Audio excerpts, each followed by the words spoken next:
제2장 당뇨병 관리의 원칙 10가지 기본 원칙. 당뇨병을 잘 관리하기 위해서는 다음 10가지 기본 원칙을 꾸준히 지키는 것이 중요합니다. 혈당을 잘 관리합니다. 혈당을 잘 관리한다는 것은 공복 혈당이 80에서 130 사이, 식후 혈당이 180 미만, 그리고 취침 전의 혈당 수치가 100에서 140 사이로 유지된다는 것입니다.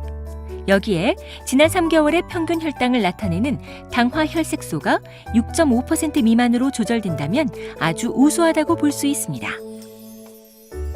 혈당은 식사, 운동, 스트레스 등에 따라 하루에도 수시로 변하기 때문에 혈당을 잘 조절하기 위해서는 수시로 자가 혈당을 측정, 혈당의 변화 양상과 원인 등을 확인하면서 주의를 기울여야 합니다. 고혈압 관리에 힘써야 합니다. 당뇨병 환자의 혈관은 높은 혈당으로 인해 다른 사람의 혈관보다 손상받기 쉬우며 고혈압 및 협심증, 심근경색, 죽상동맥경화증 등 혈관계 질환이 생길 위험이 큽니다. 그러므로 당뇨병 환자들은 표준 체중 유지와 주 3회 이상의 운동, 금주와 금연, 염분 및 포화지방산과 콜레스테롤이 많은 식품의 제한, 스트레스 관리 등을 통해 고혈압을 예방하거나 개선해야 합니다. 식사요법을 잘 실천해야 합니다.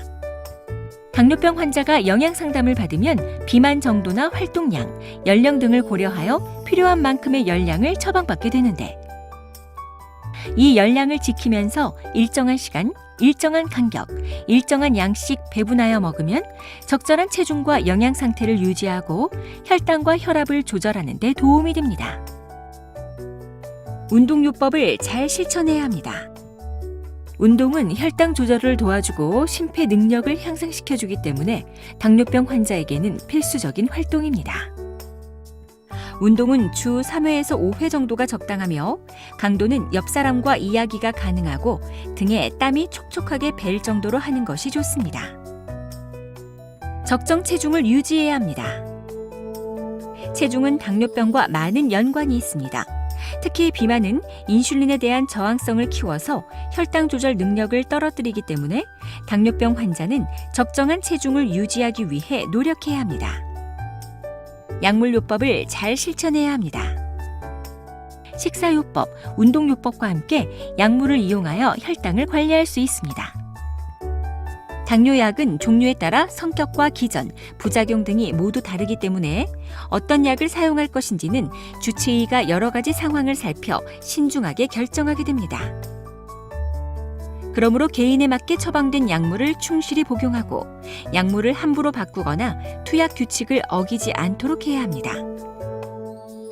그리고 약이 잘 맞지 않거나 부작용이 의심되는 경우에도 임의로 약물을 끊어서는 안 되며 반드시 주치의와 상의해야 합니다. 정기검진을 빠뜨리지 않습니다. 당뇨병은 만성질환이므로 주기적으로 병원을 방문하여 합병증 발생 여부나 다른 이상 유무를 확인해야 합니다. 일반적으로 1년에 1, 2회 전반적인 상태와 합병증 예방을 위한 검사를 받고 3개월에 한 번씩 혈당 검사를 위해 내원하는 것이 좋습니다. 저혈당에 주의합니다.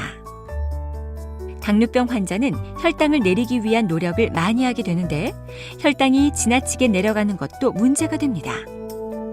혈당이 일정 수준 이하로 내려가면 저혈당 증상이 나타날 수 있는데 이때 적절하게 대처하지 않으면 부상이나 후유증을 입거나 심지어는 사망에도 이를 수 있습니다.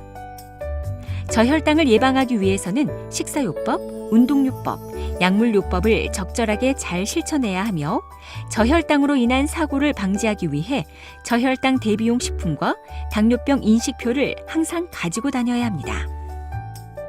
스트레스를 잘 관리합니다. 스트레스만으로도 혈당이 오르내릴 수 있습니다.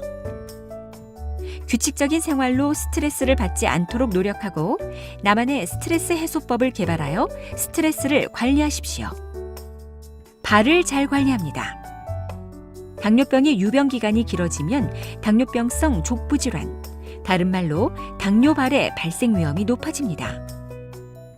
당뇨병 환자는 발의 감각이 떨어져 있고 혈액순환이 좋지 않아 상처가 잘 낫지 않으므로 작은 상처에 의해서도 족부 괴사나 신체 절단 등 심각한 합병증으로 이어질 수 있습니다. 그러므로 당뇨병 환자는 발의 상태를 정기적으로 확인하고 발에 상처가 나지 않도록 평소에 잘 관리하는 것이 중요합니다.